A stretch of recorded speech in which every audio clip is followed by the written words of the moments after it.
Welcome to this week's edition of World Crisis Radio. This is Webster Tarpley speaking to you from Washington, D.C. It's Friday afternoon, the 17th of January, and we are now on the eve of the Geneva Conference concerning Syria, which is going to be held starting next Wednesday, not exactly in Geneva, as I understand it, but at the other end of Lac Léman, at the other end of Lake Geneva, and that would be in Montreux, which is a city, a small town, really, with a history of hosting these international conferences, the international agreement that governs the use of the Bosporus and the Dardanelles. That is the Montreux Convention, and that is still in force. So that's going to be the scene of it. Now, I am looking for the possibility that this will become the scene of the diplomatic revolution of 2014. There are signs everywhere that the commitment of the NATO imperialist aggressors, their ability to maintain support for the death squads, the terrorists, the rebels in Syria, for the Islamic Front, for the Free Syrian Army, they're all the same, and for the Nusra Brigade, for the Islamic Emirate of Iraq and Sham. This is becoming untenable. These groups are now so discredited, they're so barbaric, so genocidal, so bloodthirsty, cannibalistic, guilty of multiple war crimes, faking huge chemical attacks, trying to drag the entire world into war for the basis of their own really reprehensible ambitions, right? These parasites who live in hotels, right? The so-called Syrian National Council, paid for by Qatar, living in hotels. This is all becoming untenable.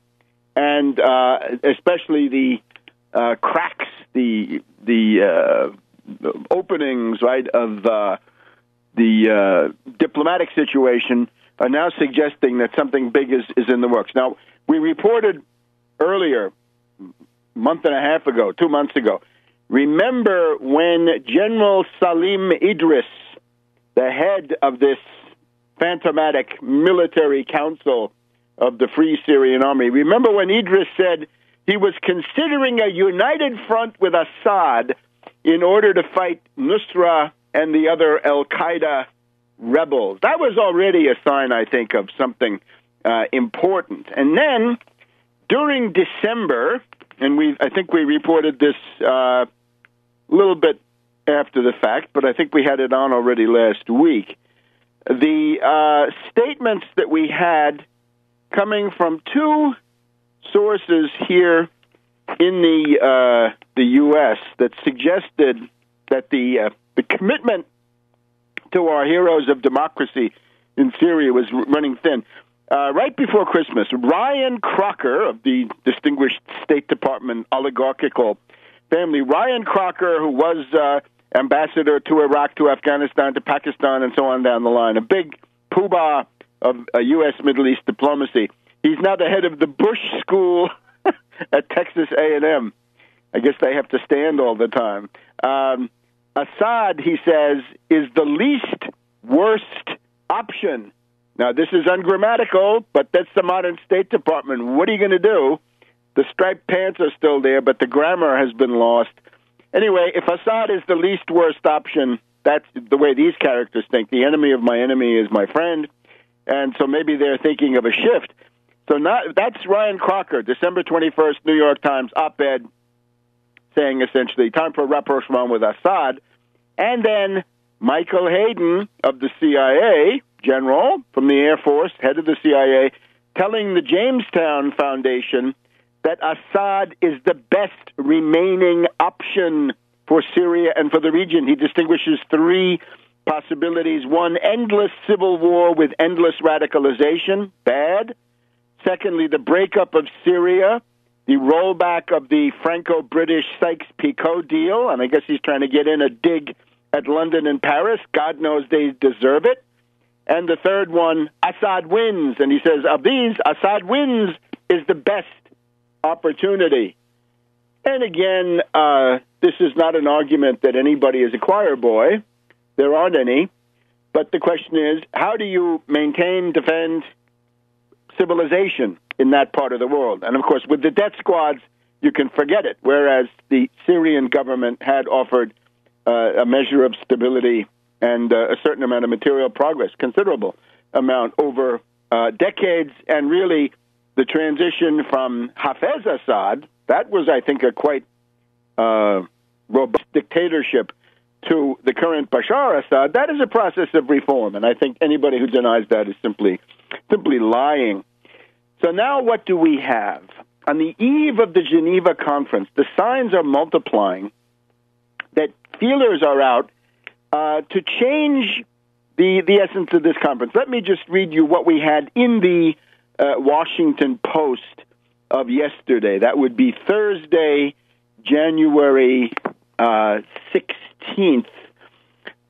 This is hidden on an inside page, but Liz Sly, their correspondent. A top Syrian government official said Wednesday that Western intelligence officials have visited Damascus, Syria, to solicit cooperation against militants linked to al-Qaeda, a claim that appeared intended to buttress the regime's attempts to win back international support in the name of fighting terrorism. The assertion came as fighters of the Islamic State of Iraq and Syria, that's what I call the Islamic Emirate of Iraq and Sham, retook control of many areas in Syria that they had lost to more moderate rebels. Again, this terminology is dubious, but you get the idea. Earlier this month, they say that now Nusra and the Islamic Front are now moderate. Well, I'm sorry, but that's their terminology. So with this, the bouncing back of the Islamic Emirate has dashed hopes of the Syrian opposition that the influence of the extremists could be quelled ahead of the crucial peace talks in Switzerland next week. Now, a couple of other paragraphs here. Syrian President Bashar al-Assad has clearly signaled that he regards the peace conference as the launch of an international counterterrorism effort rather than an attempt to negotiate peace terms with his opponents. And that's already a big change. The opponents have not said whether they're going to come or not. We'll get to that in a minute. European diplomats this past Wednesday, the 15th, say, oh, no, we just talked to the Assad government because we've got journalists and citizens of ours that have been kidnapped and are being held, and this is sort of very limited, narrow anti-terrorism. But in an interview that aired on the BBC on Wednesday, I have not been able to find this yet, an interview on the BBC on Wednesday, Syrian Deputy Foreign Minister Faisal Miqdad, M-I-Q-D-A-D, implied that the agents of these foreign powers were seeking broader cooperation with the Syrian government against the threat of militants linked to al-Qaeda who have shot to prominence across rebel-held territory in northern Syria over the past year. Well, they've pretty much taken over, haven't they? So the governments that have done this, here we go, Spain, Great Britain, France, and Germany, a relatively representative cross-section. Those are the officials, according to the Wall Street Journal of Tuesday, whose intelligence officials have gone to Damascus to ask for help. So, in addition to relying on Assad to get rid of the chemical weapons, it's now rely on Assad to help fight the terrorists in Syria and perhaps beyond. Back in a minute on World Crisis Radio. Welcome back to World Crisis Radio. Webster Tarpley reporting from Washington, D.C. Very interesting developments here on the eve of the Geneva conference beginning next Wednesday in Montreux near Geneva in Switzerland. So we've got essentially the Washington Post of Thursday, the Wall Street Journal of this past Tuesday, signaling that Western intelligence agencies are now sidling up to Assad looking for assistance. Of course, beware the CIA bearing gifts. We fear the CIA, especially when it's bearing gifts. But the other question, of course, is the bounce back of these ISIS or Islamic Emirate characters. They have been driven out of some parts of northwest Syria, but they have at the same time asserted full control over the eastern provincial capital of Raqqa and have captured the border town of Tal Abyad. That means the border town to Iraq, I'm pretty sure. And that, of course, then leads into the grave situation in Iraq. So the other confirmation we have of this is the Rome daily newspaper La Repubblica article by Pietro del Re, who says essentially the same Western intelligence agencies that a couple of months ago wanted to bomb the military bases of the Syrian regime are now courting the circle of people around Bashar Assad, and they are threatening to cut off the small amounts of aid, which, according to this guy, I think it's unrealistic, have been going to the various opposition groups.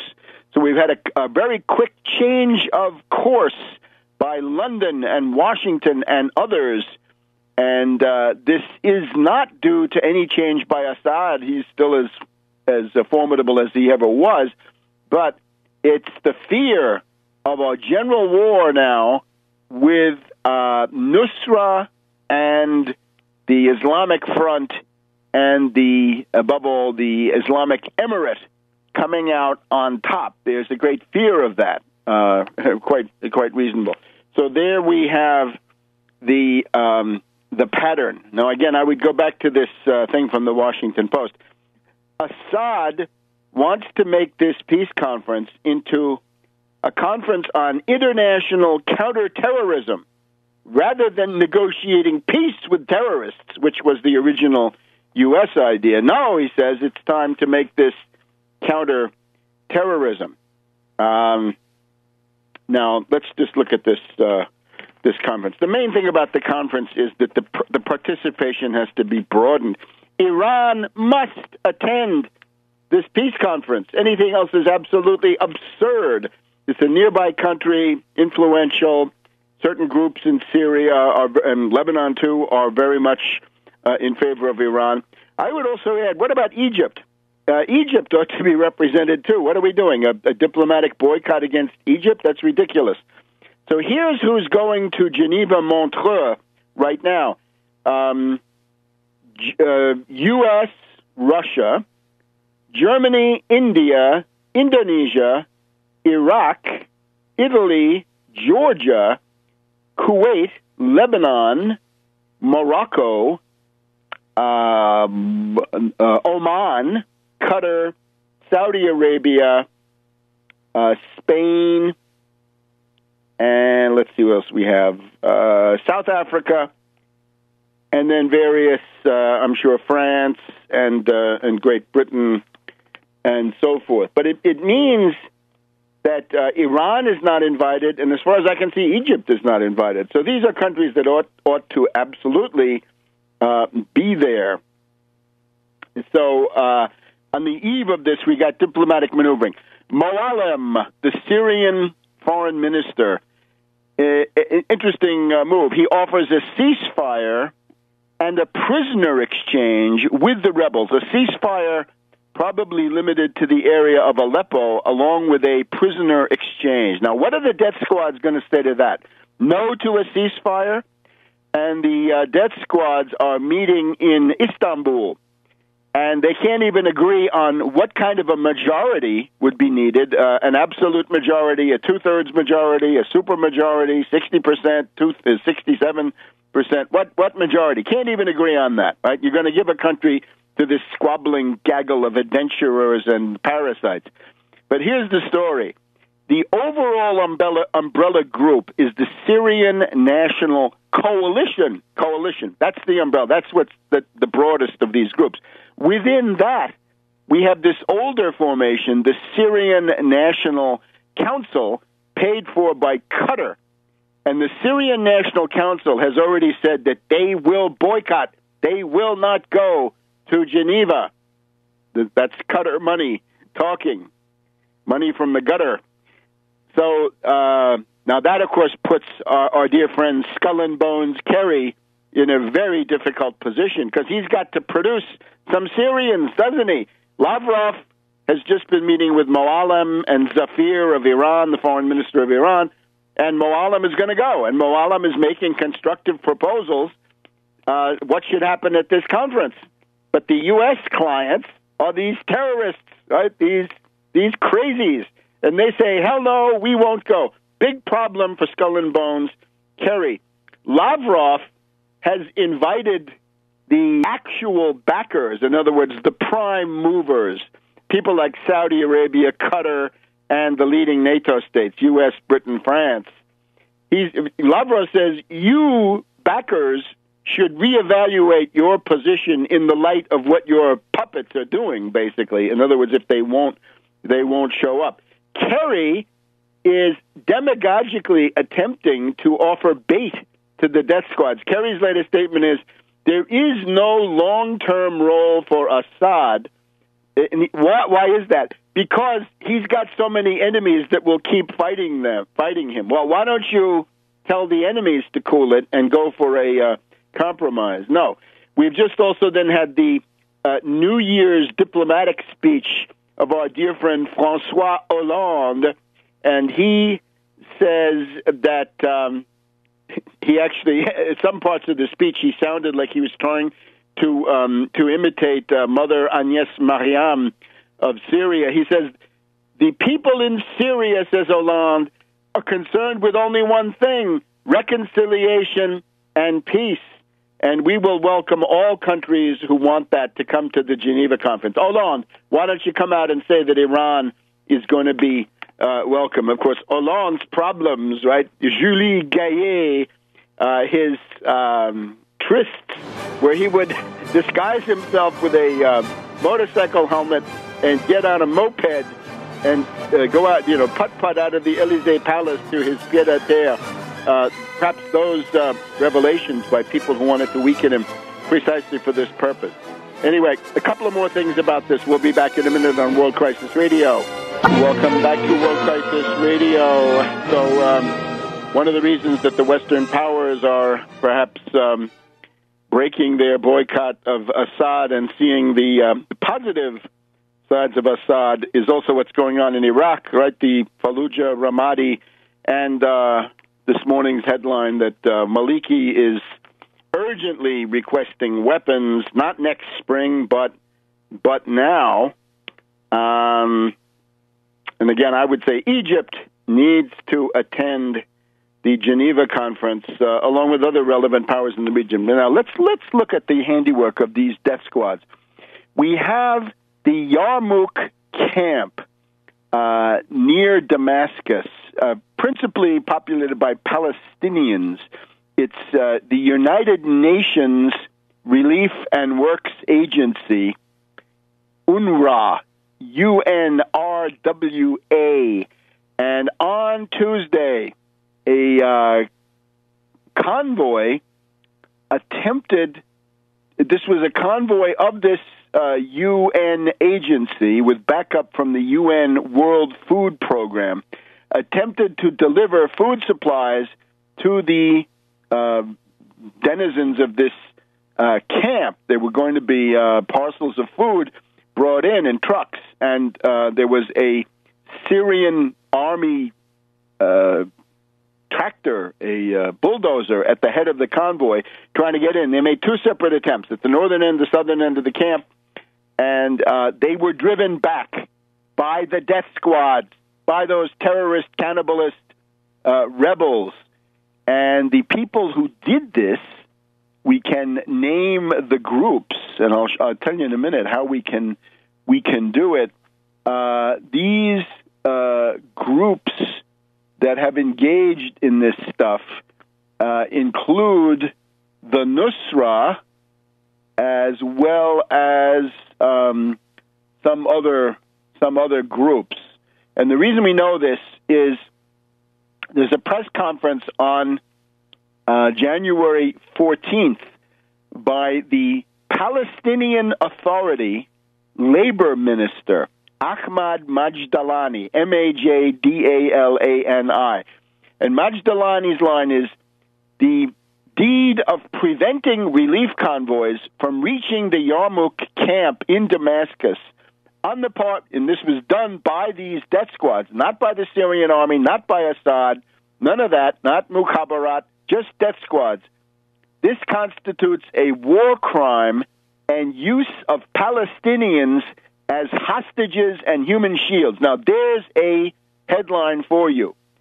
Syrian death squads backed by Saudi Arabia and Qatar use Palestinian refugees in Syria as hostages and human shields. And he names the following groups. The attempt to get into the camp was actually on Monday in his press conference a day or two later. This area, he says, is controlled by Jabhat al-Nusra, Sukur al-Golan, and Arar el-Sham. And he condemns this. He says the hijacking of Yarmouk camp in Damascus by armed groups that have practiced and still practice methodical terrorism constitutes a war crime against humanity. Okay? And he also implicates the Islamic State of Iraq and Syria, Jabhat al-Nusra, and others. They are controlled, he says, by Ayman al-Zawahiri. And the Islamic Front, he says, the Islamic Front is also controlled by the al-Qaeda boss, Ayman al-Zawahiri, that Egyptian renegade living now somewhere, well, nobody knows where. And this is backed up by another statement. This is the United Nations World Food Program. This is the, I think this is the FARS news agency of January 11th from Tehran. United Nations World Food Program says foreign-backed militants are preventing food from getting into the country. Let's see if we can get the quote. They are hindering the process of aid provision in the crisis-hit Arab country. And this is a pattern. It's not just the Yarmouk camp terrorist groups.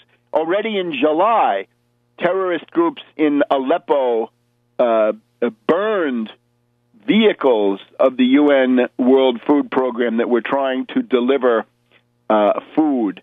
Terrorist groups in Syria set fire to several vehicles carrying food and medicine in Aleppo back in July. Nice stuff, huh? So these are the wonderful heroes of democracy. Civilians trapped in Aleppo were deprived of food and medicine. All right, you got the picture. Now, just a couple of other things. Is there a move, as the statements by our dear friends Crocker and Hayden would suggest, is there a move of the U.S. to switch sides, to flip? There are historical precedents for this. I want to go back to the 18th century. If you have time at the end, I'll tell you a couple of things about the diplomatic revolution between France and the Austrian Empire back in the 1760s, 1770s. Le renversement des alliances. Maybe we're getting that, right? Maybe we're getting NATO finally realizing this Arab Spring destabilization has been a loser, doesn't work. The Arabs can certainly see that it hasn't worked for them. And at this point, it's time to go back to working with existing governments, because the Western countries, frankly, are just too weak to bring down Assad as long as he's backed by Russia and Iran and increase. And if Turkey is neutralized, which it is, right? Poor Erdogan thought that this was going to be his path to become the caliph, and he is lucky if he can stay in office till the end of the year at this point. So when we see somebody like the Israeli Defense Minister, Yellen, making this statement that Kerry has a messianic obsession with the Israeli-Palestinian question, what is Yellen responding to? Is it just the narrow Israeli-Palestinian question, or which the Israelis can probably control, they have a record of controlling, or is it something broader, something that might not be so easy for them to control? We've had the death of Sharon, General Sharon of Israel. I've never forgiven Sharon for his spring 2002 attack on the Christian holy places in the Middle East. He attacked the Franciscans in Bethlehem and shot up those churches. Absolutely outrageous, and the silence of the Western media also outrageous. It's certainly a sign of what was coming for the Christians of the Middle East at the hands of the U.S. And its terrorist proxies in that area. But an Al Jazeera correspondent on National Public Radio this morning pointed to the fact, you look at these fawning statements, right, these bootlicking by Kerry and others in regard to Sharon, right? Sharon was hated all around the Arab world, good reason for that, understandable, and there's no reflection of that in these fawning statements coming from Kerry and others. So what do you get from that? The Arabs count for nothing. If Mubarak is gone and Gaddafi is gone and Syria is under siege, essentially the domination of the Arab world by Saudi Arabia and Qatar has led to a situation where the Arabs count for virtually nothing, and their views don't even have to be reflected in these Sharon statements, right? Who could change it? Well, Nasser knows how to change it. Maybe General Sisi can contribute to it. We'll be back in just a minute on World Crisis Radio. Welcome back to World Crisis Radio. Webster Tarpley, Washington, D.C. The Geneva Conference on Syria. Will it mark a turn in this situation? The absurd and reckless and futile support for the death squads in Syria by the NATO states. Will that end? What we obviously need out of this is a following constellation. The powers that have an interest in fighting terrorism, the United States, Russia, Iraq, Iran, Syria, against the pro-terrorist powers, Al-Qaeda, Saudis, Qatar, United Arab Emirates, right, the terrorist backers. This is what we would need, right, a commitment to crush Al-Qaeda on the part of the people who are the professor really are committed to smashing up Al-Qaeda. And again, U.S., Russia, Iraq, Iran, Syria, the rest of NATO, certainly, right? The Assad family launched zero, virtually, terrorist attacks into Europe or the United States. There was that guy, Monzer el-Qassar, but he was a rogue. He was on his own, probably working for CIA or MI6, what have you. So there you go. And the thing has got to be done more broadly. The other thing that Geneva ought to address is the need for a Marshall Plan. We're going to talk about this more in coming weeks. Syria is destroyed by war. Iraq is destroyed by war. Lebanon still largely destroyed by war. Iran reeling under these sanctions.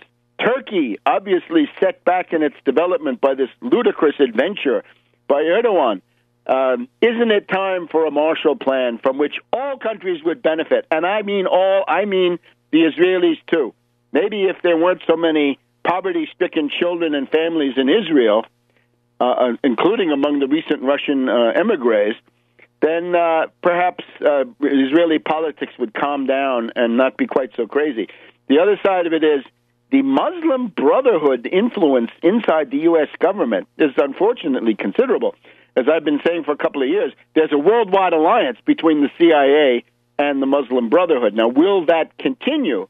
Because the Muslim Brotherhood, remember, Morsi's great crime in Egypt was he was getting set to intervene in Syria on the side of the the rebels, of the terrorists. You look at somebody like Hillary Clinton, and then you look right behind her. There's Huma Abedin, her body woman, right? Her body servant, as it was called. You saw that in the campaign. Whose family are all big poobahs in the Muslim Brotherhood, the Ikhwan. So this is a bad scene. What could we look back to? Well, as I mentioned, 1756, the diplomatic revolution of 1756. The prime minister, the foreign minister of Imperial Austria, Count Kaunitz, Kaunitz, the most artful diplomat of the 18th century, according to R.R. Palmer. He says, look, our main problem now is not France, it's Prussia. So what we need is an alliance between Austria and France, Habsburgs and Bourbon. So for hundreds and hundreds of years, the pattern in continental Europe was Austria against France, right, constantly. So Kaunitz says, no, this is not it anymore. We're going to make a continental bloc of Austria and France because we've got to deal with Prussia, right? The Prussian army, he says, is my main problem, and the French need to watch out for the British. So the way the alliances flip, in 1756, it's Great Britain and Prussia against France and Austria. And the reason you have Marie Antoinette, the Austrian baggage, she is a token of this alliance. Now, the alliance didn't necessarily turn out well. This leads us to the 7 Years' War, where the Prussians then become the continental dagger for the British. But you get the idea. Just in formal terms, diplomatic revolutions have occurred, right? You've got the the Molotov-Ribbentrop Pact, and not all of them are bad. And in this case, which is what counts, they would be good. So formally, there are precedents, and content-wise, I think also. So that I think looks at the foreign policy situation. Now, let's turn. We just had Obama blathering for a good hour this morning about the NSA and surveillance and all the rest of this stuff.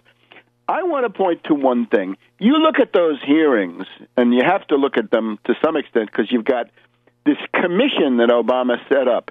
Cass Sunstein, one of the leading totalitarian thinkers of the United States, right? Somebody who thinks that the job of government is to superintend public opinion and control it. In other words, a mind control, MK approach to the problem. Cass Sunstein was there. He seemed to be the de facto leader of this pack. We've also got Richard Clarke, right? The guy who was running the U.S. government on 9/11. You want to know about Richard Clarke? Why, you've got to get yourself a copy of the 5th edition of 9/11 Synthetic Terror Made in USA, and you will see that the guy who starts putting out the line that's Al-Qaeda, Al-Qaeda, Al-Qaeda, Al-Qaeda, when, of course, in September 11th, 2001, it could not have been Al-Qaeda, not except as a school for patsies. So you got Cass Sunstein, you got Richard Clarke. These are essentially, by now, spokespersons for this invisible government faction. And then Morell of the CIA, he may also qualify as a subaltern of the invisible government. And one other member. Here's what came up in this thing, which I think we're well advised to be reminded of. The National Security Letters. Now, this is not NSA. This is not cybernetic. This is not metadata, big data, any of this stuff. This is a very low-tech version where the FBI decides they want to put the squeeze on you, and they send you, they don't even have to send it to you. They send your employer a national security letter and other people with whom you have dealings. And those people are instructed on pain of incarceration that they've got to disgorge all the documents and information connected with you.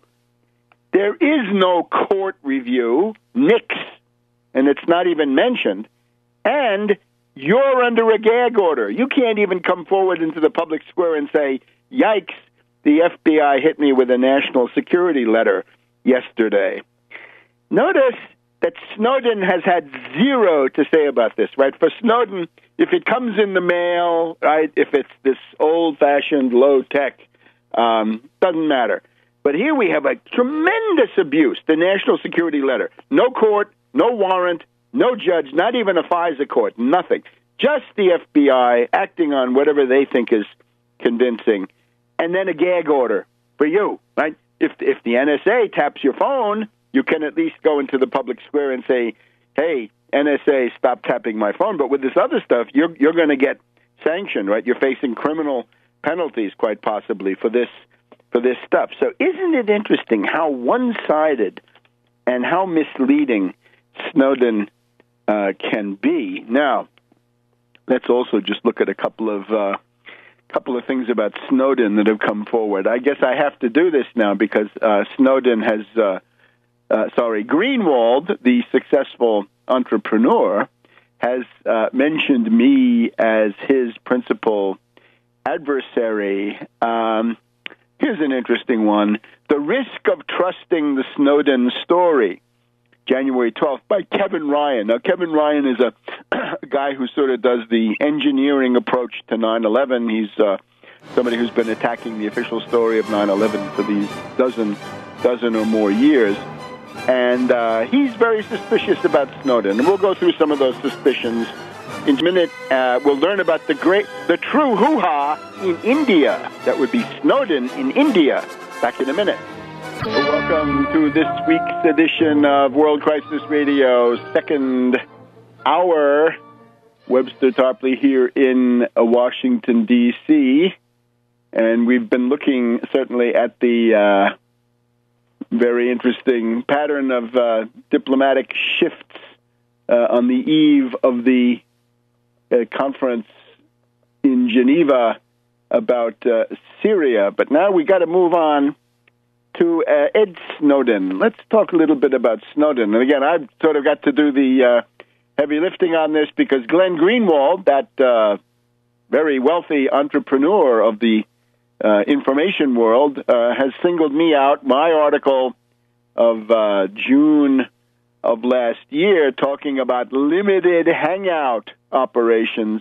He's promoted me essentially, or recognized me, I guess, as the source of much of the skepticism about Snowden in the world. Well, it's spreading. So here's Kevin Ryan, who at least comes along on this.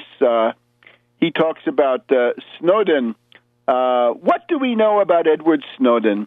He was a Special Forces recruit in the U.S. Army, a National Security Agency employee, a National Security Agency contractor for at least 2 different companies, and a CIA employee undercover. All of this occurred in the span of only a few years.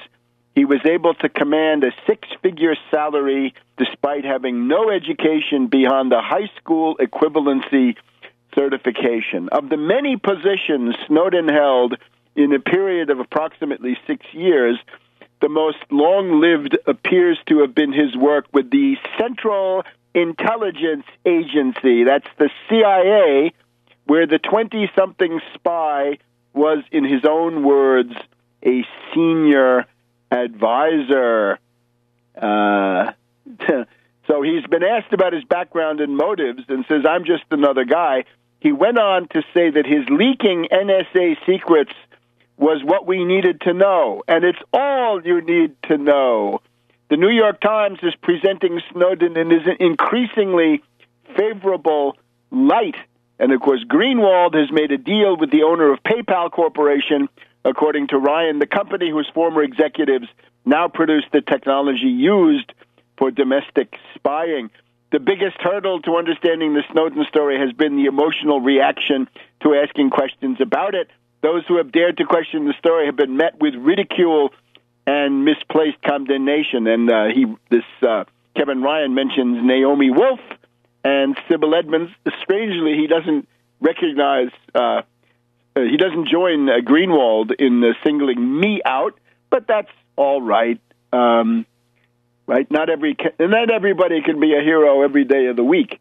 And, of course, Greenwald needs to answer some questions, too.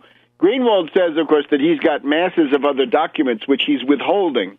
Do we trust Greenwald, who is now part of a for-profit venture with this guy Almadar?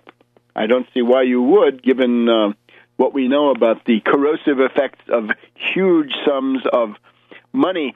The other thing that we have, which I urge you to take a look at, an article here in Foreign Policy magazine, and this is about the spying mission of Edward Snowden in India. What was Edward Snowden doing in India?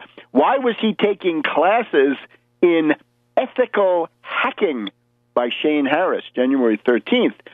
So there he was 3 years before he became famous. He went to New Delhi, India, took 6 days of computer courses, not just computer courses, but courses in computer hacking and programming. And this was done at the Koenig School, Koenig or ING, I guess, depending on the place in the text where you find it. Snowden talked to these people at the Koenig School in New Delhi about Stateroom.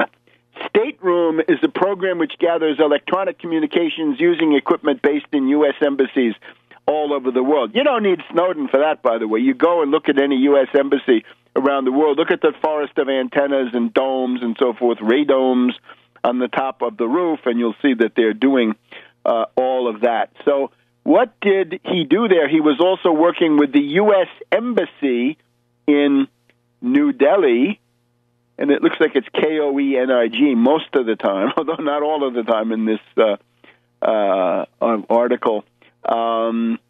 He was there, and he was interested above all in the analysis and reverse engineering of malicious computer codes, Zeus, Fragus, and Spy Eye. This is all crimeware kits.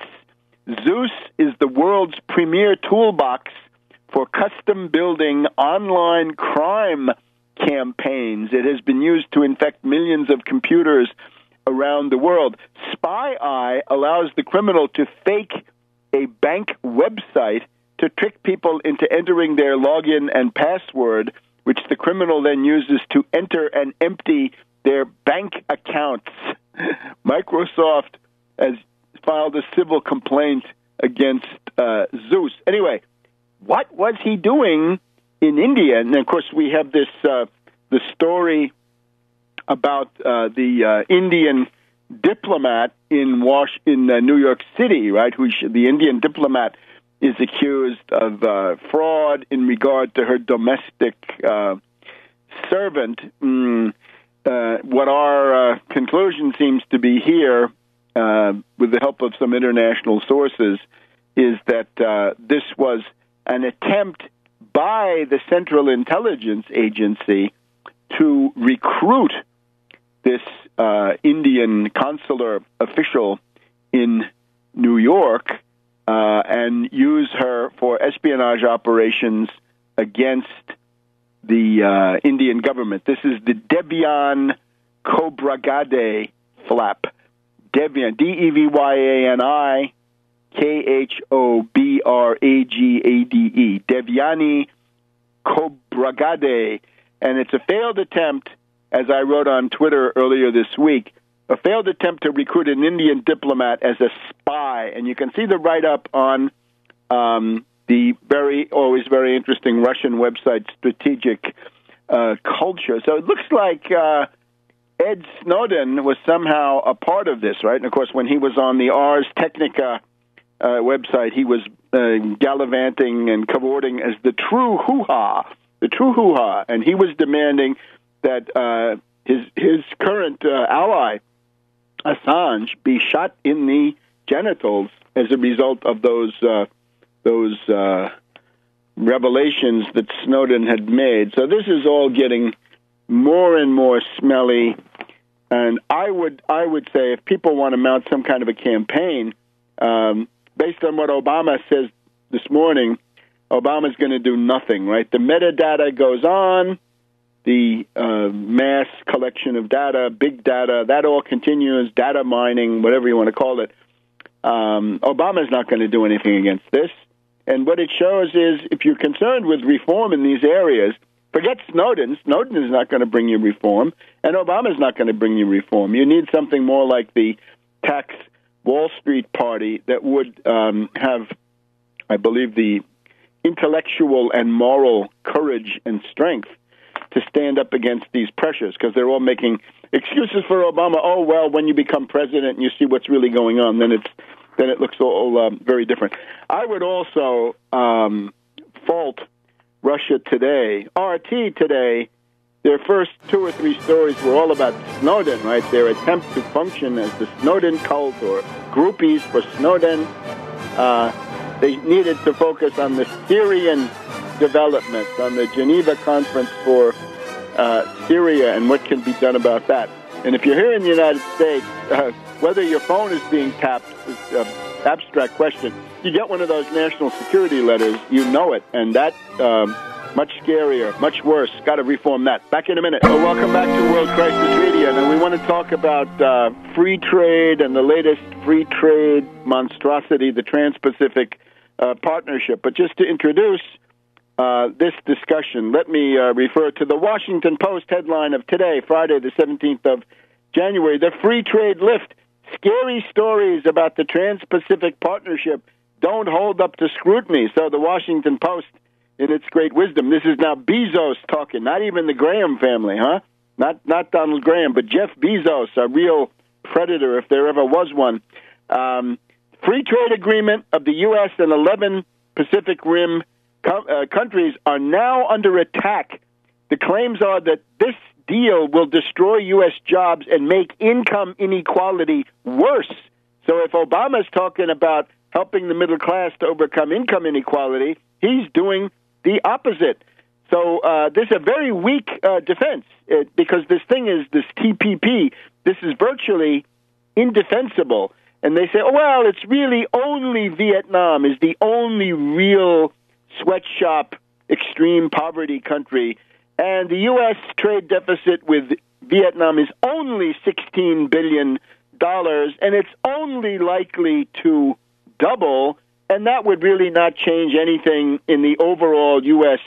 trade balance. Look at the difference between the way these ruling class characters treat the budget deficit and the trade deficit. In reality, from the point of view of real economics, the trade deficit is much more of a problem than the domestic budget deficit. But they don't seem to care about that. They're going to have trade deficits as far as the eye can see, and they say, well, the deficit with Vietnam could double. They're essentially telling us that for the 35 years after World War II, there was a kind of a lost paradise, a golden age of income equality in the United States. But that can't be done anymore because there's no insulation from imports. Well, there can be. It's called a 15% revenue tariff, or in today's world, that would actually be a protective tariff. But we need to get a rundown on the many monstrosities of TPP. So I'd like to go to Wisconsin and Polly Hughes,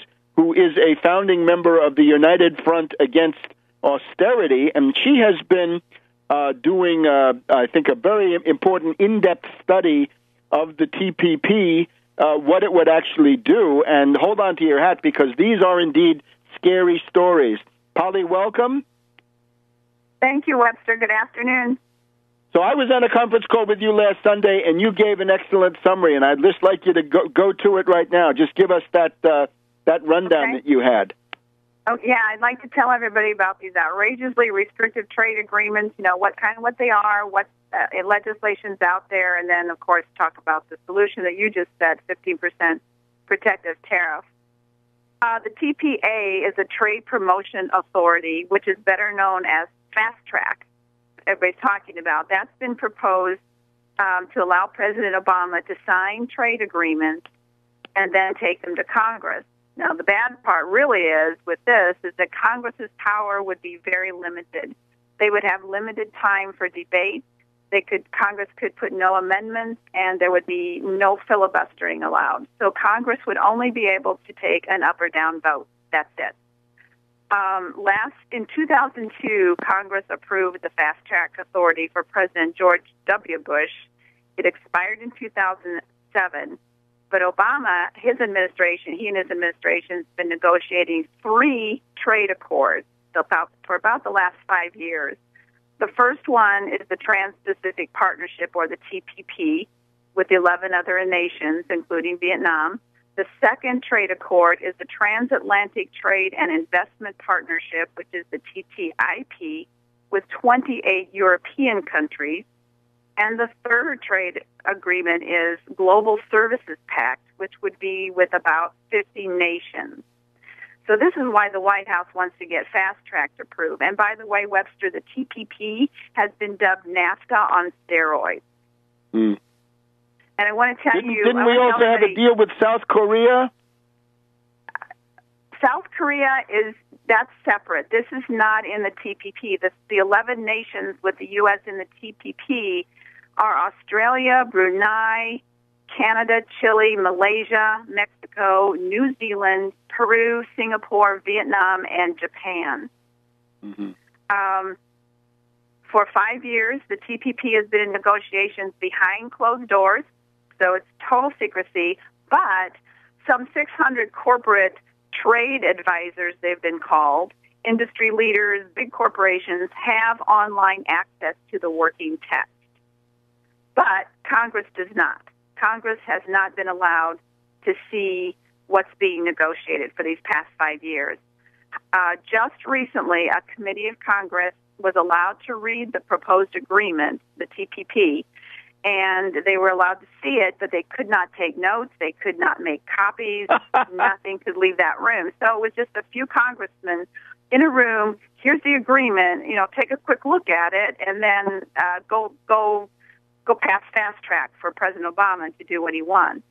One senator even has been tweeting about how bad TPP is, but he isn't allowed to tell us why. Which senator is that? That's Senator Grayson. Senator Alan Grayson has been tweeting that quite a lot. That's Congressman Alan Grayson, Florida, right? Yeah, Alan Grayson, I think he's in Florida. I'm not positive where he is, but he's the one he's pretty vocal about a lot of things. He's been very vocal the last couple of weeks. Obama has also been, again, negotiating in secrecy and pushing for the fast track. And again, I want to say this again, Congress would have limited debate time. They could only vote up and down with no amendments and no filibustering. I can't imagine Congress going along with it. But now, we don't have the agreement. We can't see it. But WikiLeaks has been leaking some of the chapters from what they can find. A lot of it's about environment, some of it's about internet and corporations and lawsuits.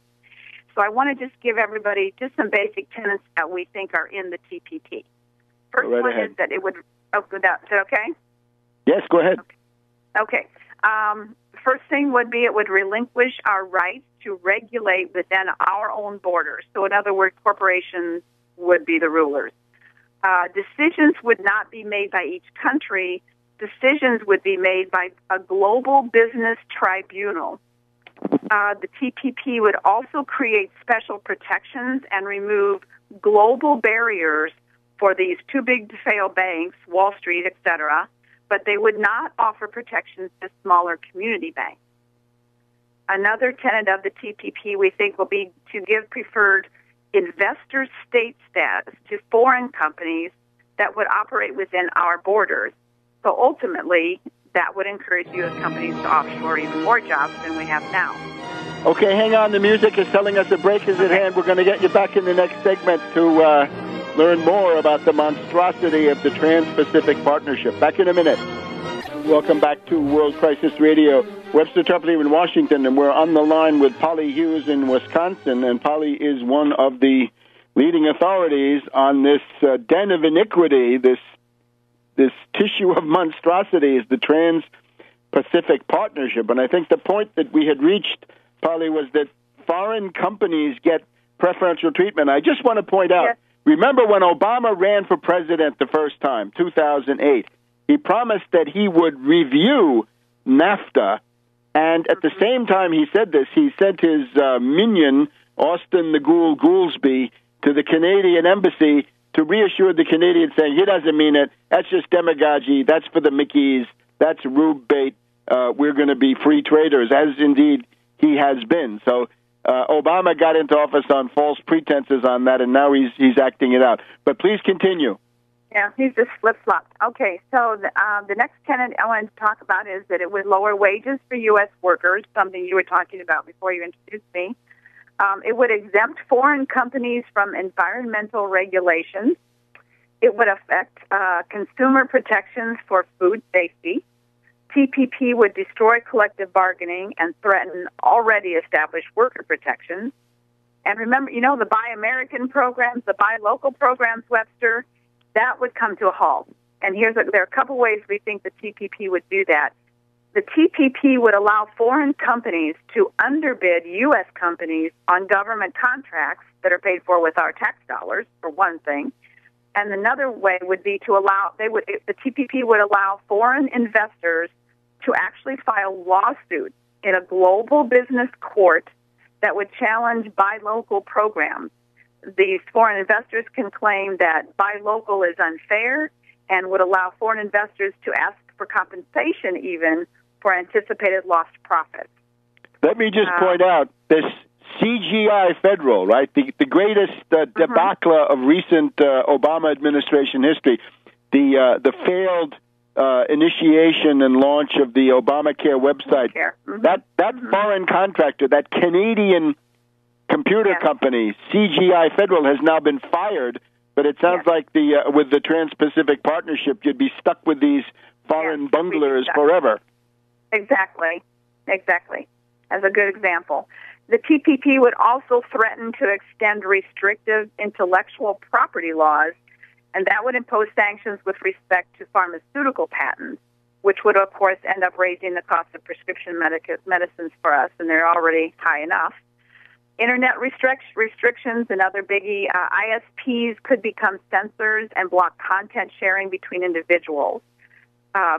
There's a lot about Monsanto and GMOs.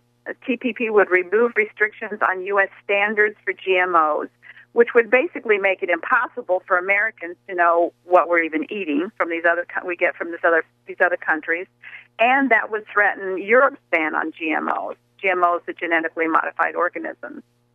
It also would encourage fracking and drilling. It would threaten environmental protections. Basically, it would strip the EPA, the Environmental Protection Agency, of its power to control the damage that's being done by fracking. And I know, with many protesters on that. We'd all be on our way to those West Virginia counties, right? We've had that chemical spill in West Virginia with that British corporate spokesman coming out, right? Just like BP in the Gulf, it was the British who came out and did the talking. Yes, we'd have more and more of that. We'd have no recourse. There's nothing we could do about it. TPP would also drive up energy prices. The DOE would lose regulatory authority over fuel imports and exports. So oil and natural gas could be sold on the open market to the highest bidders. So those are the basic tenets that organizations that are looking at the WikiLeaks documents pretty much have come up with. That's pretty much what the TPP would bring us. Now, if we have time, I'll tell you what happened last week and this week. Go right ahead. We go to the end of the segment, so go to it. Okay. Last week, January 6th through 10, some legislation was proposed to pass the fast track.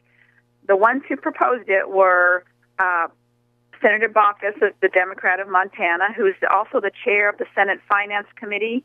He's also Obama's nominee for ambassador to China. Along with tool of the corporations. Pardon me? He's a tool of the corporations and Wall Street, a stooge, not a Democrat in any sense. He's a Wall Street Democrat. There we go. Senator Hatch of Utah, the committee's senior Republican, he's the second senator. And then there's a Representative Dave Camp, who's the Republican from Michigan. He's also the chair of the House Ways and Means Committee. A Tea Party extremist. Yes, Camp, Hatch, and Baucus all got together and proposed legislation to pass fast track.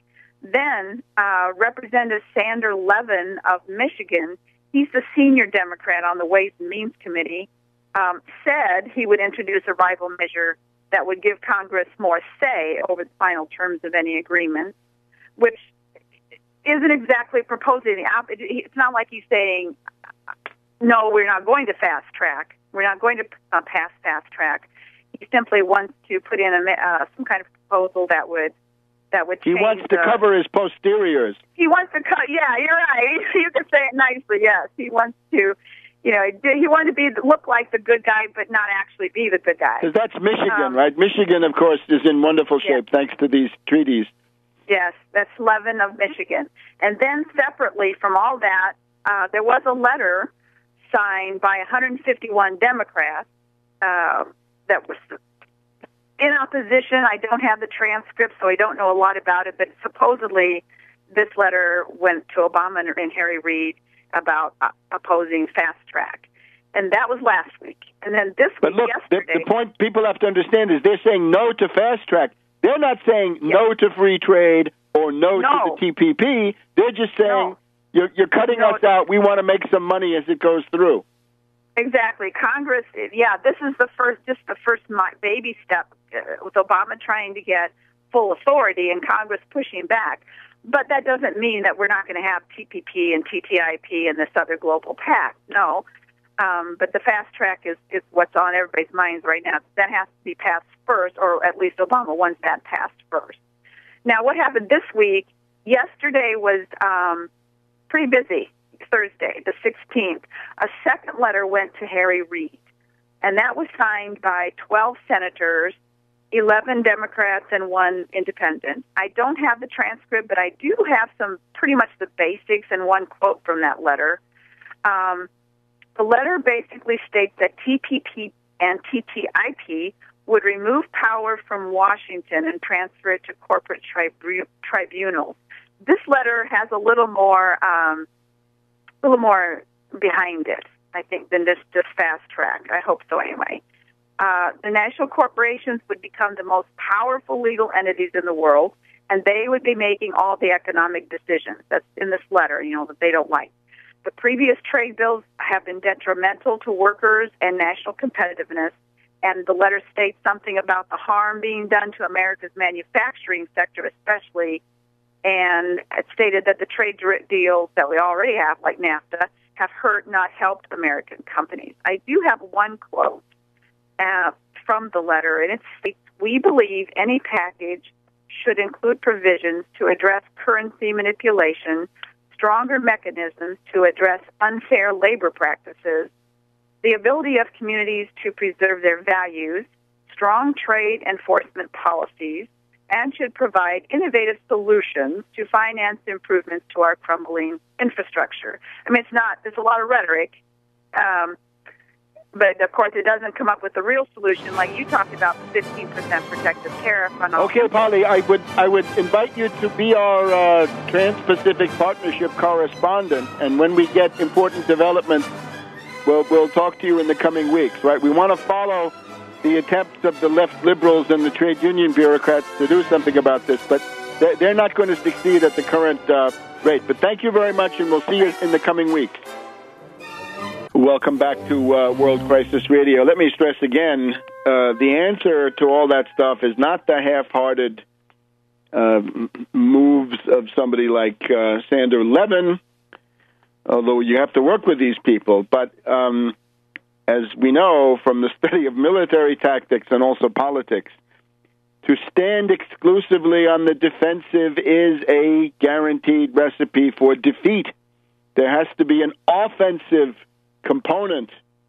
Otherwise, you're doomed. And the offensive component is actually the solution to lead the United States out of this morass of free trade sellouts, the giant sucking sound, as Perot correctly stated, of NAFTA, right? The giant sucking sound has become a reality. Now, the giant sucking sounds are getting louder if you're going to have the Trans-Pacific Partnership and then this, even worse, this transatlantic monstrosity, right? Then you're going to be competing with sweatshops of Southeast and extreme Eastern Europe. This is not good. This doesn't help anybody. And you can see Canada and Mexico have not benefited from NAFTA. The benefits are concentrated in this restricted circle of oligarchs, predators, and zombie bankers, hedge fund hyenas, and so forth. So the leading edge of the fight back is the 15% tariff, an import duty of 15%. By historical standards, that's quite low. A protective tariff used to mean 35, 40, 50%.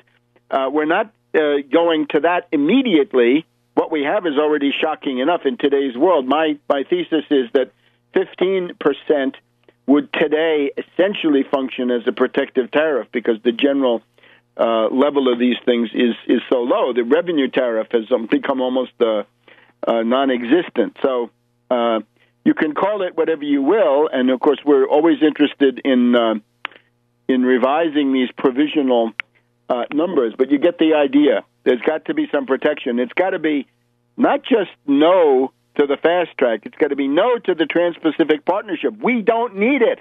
It's hurting us. It's hurting everybody. And no to NAFTA. No to these other sellouts with Central America, with various East Asian countries, and so on down the line. No. The American system is based on a Hamiltonian national bank, the promotion of infrastructure, no matter where it is, even if it's only in one state, and a protective tariff. That is what built the United States. That is exactly what is needed. That's what built Germany, and that's what other countries have suffered from not having. Now, the Benghazi report. We now have the definitive Benghazi report from the Joint Committee, I guess it is, of the Congress, and this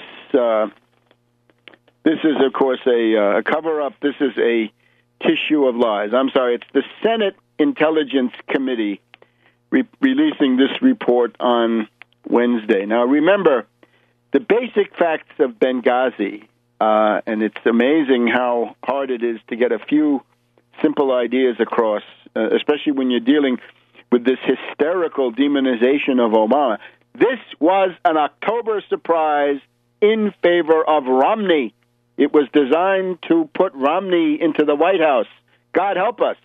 We'd be at war with Syria, and we'd probably be at war with Iran by now, and we would be in a terrible situation vis-a-vis Russia if Romney had become president. Obama is not the worst game in town. There are other forces that are much worse. In particular, Romney, surrounded by those neocons that we identified, the Kagans and so forth, the various Dan Seniors running Ryan, and the rest of them, right? Robert Joseph, all of these characters. Let's just remind ourselves of Benghazi, right? Ambassador Stevens, unfortunately, was functioning as a terrorist controller. His goal was to transship death squad jihadis and weapons from Libya to Turkey and then into Syria. That is why he was talking with a Turkish official shortly before he was attacked. And naturally, if you associate with these kinds of violent terrorists, the possibility of blowback is always there. He seemed to be aware of that. But that's why Benghazi is in the middle of the Benghazi-Derna-Tobruk terrorist corridor, with the largest representation per capita of any part of the world among the terrorists fighting the United States in Iraq, as I wrote up in the spring of 2011, right, 3 years ago. Go take a look at that on Tarpley.net. So he was there for that purpose. It's very interesting. According to these reports, the Pentagon was not told by the CIA that the annex, the CIA annex, the other center of U.S. forces in Benghazi, they were not told at the Pentagon that existed. So remember, you've got an essentially indefensible walled compound, which was the consulate, and then you've got this other thing, which was the one that Congressman Chaffetz wanted to keep secret in those hearings. Remember how he freaked out when that existence of that consulate annex, so to speak, the CIA annex was revealed. So, how did it happen? Well, the obvious failure of a rescue mission. Right? Let's not worry ourselves about this documentary film. Documentary film was real enough, right? The documentary film was drawn up by people who were associated with the Islamophobia network, in which the dominant personality is our dear friend John Bolton of the State Department under the Bush administration, right? U.S. ambassador to the UN for Bush, full of contempt for the United Nations and full of venom towards all foreign countries, right? The antithesis of a diplomat. He was part of that Islamophobia network, and he stood to gain. So he had conflict of interest. If Romney had come in, he would be in the State Department again now. That film caused riots in 20 countries, including all over Europe. It included a riot in Egypt. So there was a film, and it did have some effect. Now, clearly, what happened in Benghazi was an action by terrorist groups, but which ones? We're talking about the February 17th Martyrs Brigade, and we're talking about Ansar al-Sharia. These are, the dividing line between them is somewhat blurred. But you'll remember, the thing about it is that the State Department was looking to the February 17th Martyrs Brigade to provide some security for the compound, and instead they ran away and or joined in the attack. February 17th Martyrs Brigade, remember in the summer of 2011, when we had the rivalry between General Yunus, coming from the Libyan armed forces directly, and General Hifter, who had been living near the CIA for all those years, there was a rivalry between the two. The CIA obviously wanted their guy Hifter to run the Libyan army. Yunus was assassinated by the February 17th Martyrs Brigade. Okay, so that shows that this was a conduit for assassinations on the part of the CIA. The other side of it is Kumu, Q-U-M-U, K-U-M-U,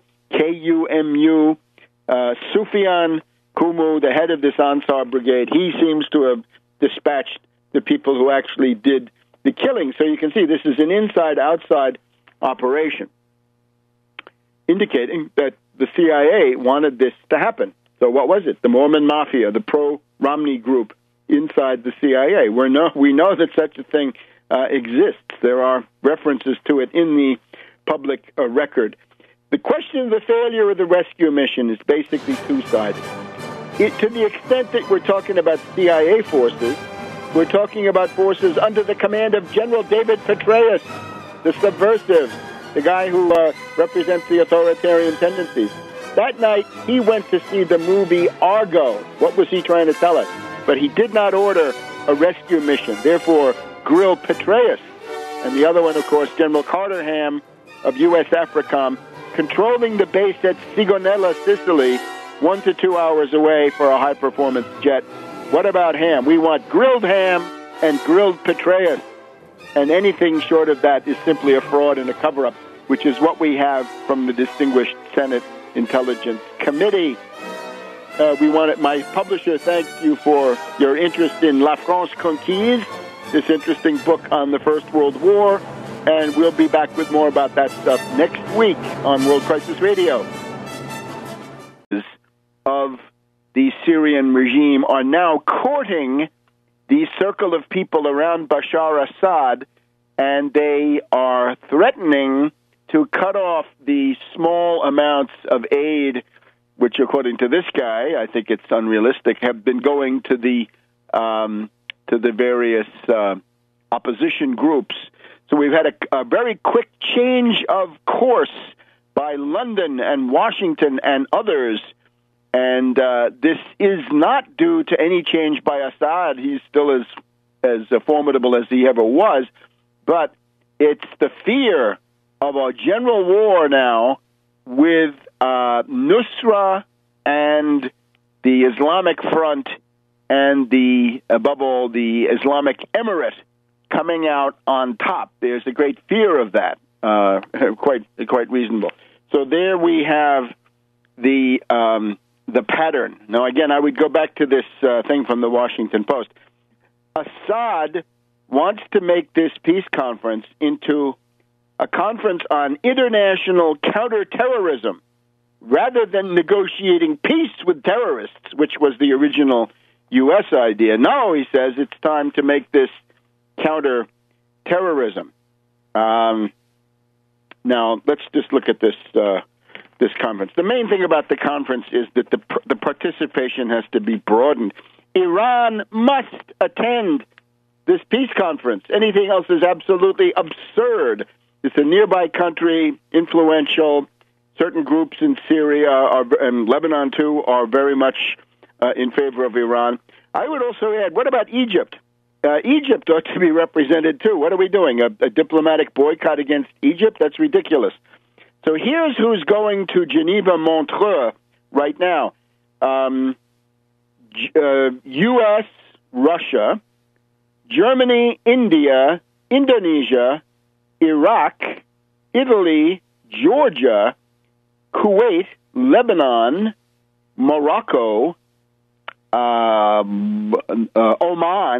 Qatar, Saudi Arabia, Spain, and let's see what else we have, South Africa, and then various, I'm sure, France and Great Britain and so forth. But it means that Iran is not invited, and as far as I can see, Egypt is not invited. So these are countries that ought to absolutely, that was, I think, a quite robust dictatorship to the current Bashar Assad. That is a process of reform, and I think anybody who denies that is simply lying. So now what do we have? On the eve of the Geneva conference, the signs are multiplying that feelers are out to change the essence of this conference. Let me just read you what we had in the Washington Post of yesterday. That would be Thursday, January 16th. This is hidden on an inside page, but Liz Sly, their correspondent. A top Syrian government official said Wednesday that Western intelligence officials have visited Damascus, Syria, to solicit cooperation against militants linked to al-Qaeda, a claim that appeared intended to buttress the regime's attempts to win back international support in the name of fighting terrorism. The assertion came as fighters of the Islamic State of Iraq and Syria, that's what I call the Islamic Emirate of Iraq and Sham, retook control of many areas in Syria that they had lost to more moderate rebels. Again, this terminology is dubious, but you get the idea. Earlier this month, they say that now Nusra and the Islamic Front are now moderate. Well, I'm sorry, but that's their terminology. So with this, the bouncing back of the Islamic Emirate has dashed hopes of the Syrian opposition that the influence of the extremists could be quelled ahead of the crucial peace talks in Switzerland next week. Now, a couple of other paragraphs here.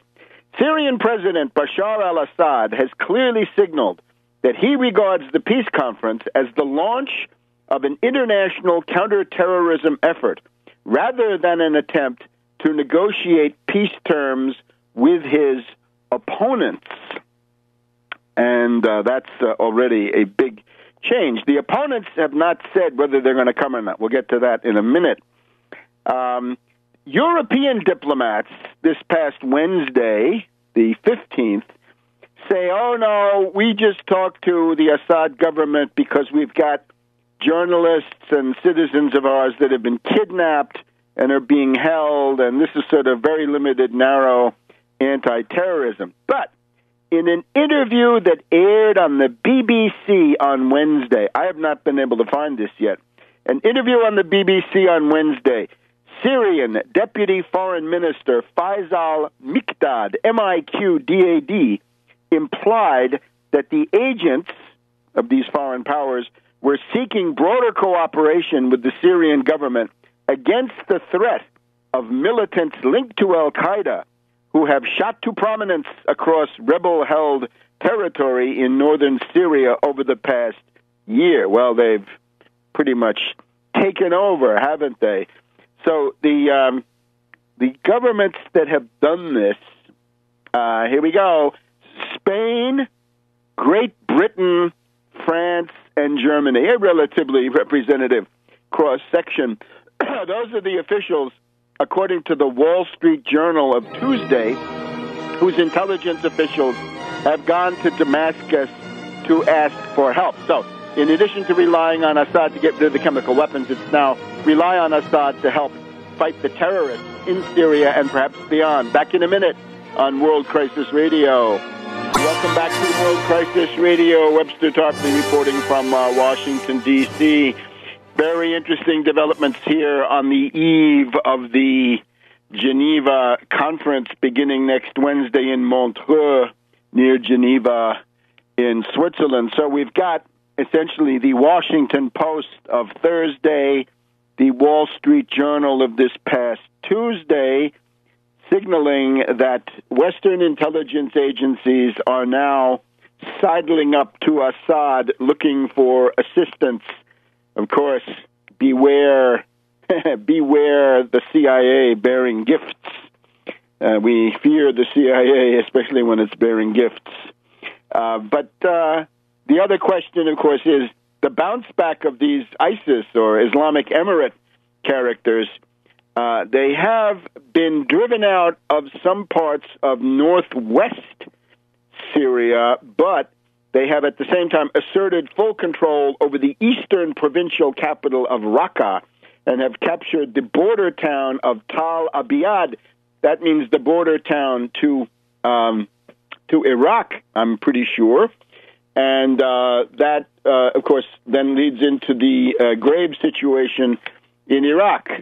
So the other confirmation we have of this is the Rome daily newspaper La Repubblica article by Pietro del Re, who says essentially the same Western intelligence agencies that a couple of months ago wanted to bomb the military bases council of the Free Syrian Army. Remember when Idris said he was considering a united front with Assad in order to fight Nusra and the other al-Qaeda rebels? That was already a sign, I think, of something important. And then during December, and I think we reported this a little bit after the fact, but I think we had it on already last week, the statements that we had coming from two sources here in the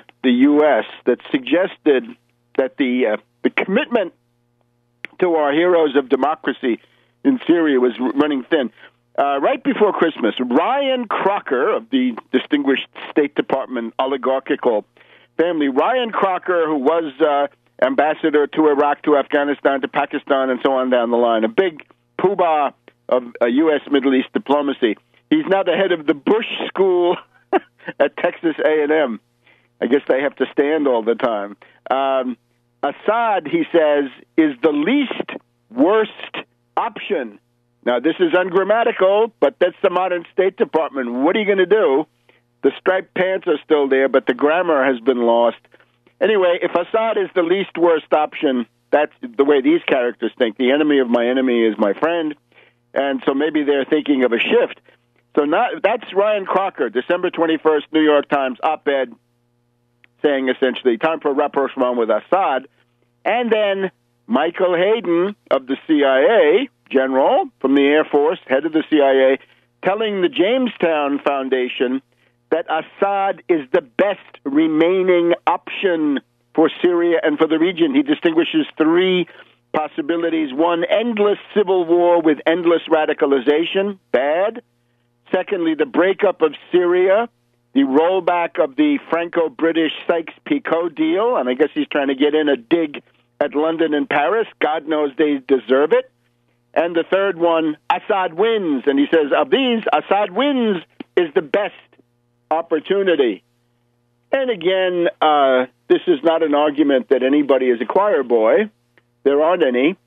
But the question is, how do you maintain, defend civilization in that part of the world? And, of course, with the death squads, you can forget it, whereas the Syrian government had offered a measure of stability and a certain amount of material progress, considerable amount over decades, and really the transition from Hafez Assad. Welcome to this week's edition of World Crisis Radio. This is Webster Tarpley speaking to you from Washington, D.C. It's Friday afternoon, the 17th of January, and we are now on the eve of the Geneva Conference concerning Syria, which is going to be held starting next Wednesday, not exactly in Geneva, as I understand it, but at the other end of Lac Léman, at the other end of Lake Geneva, and that would be in Montreux,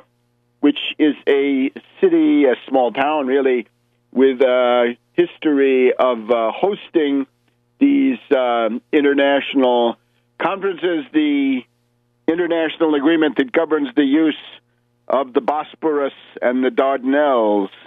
That is the Montreux Convention, and that is still in force. So that's going to be the scene of it. Now, I am looking for the possibility that this will become the scene of the diplomatic revolution of 2014.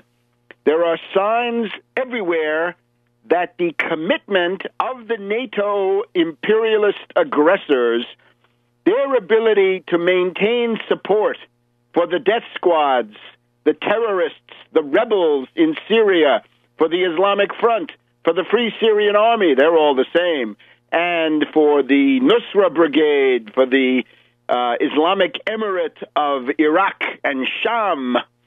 This is becoming untenable. These groups are now so discredited. They're so barbaric, so genocidal, so bloodthirsty, cannibalistic, guilty of multiple war crimes, faking huge chemical attacks, trying to drag the entire world into war for the basis of their own really reprehensible ambitions, right? These parasites who live in hotels, right? The so-called Syrian National Council, paid for by Qatar, living in hotels. This is all becoming untenable, and especially the cracks, the openings, right, of the diplomatic situation are now suggesting that something big is in the works. Now, we reported earlier, month and a half ago, 2 months ago, remember when General Salim Idris, the head of this phantomatic military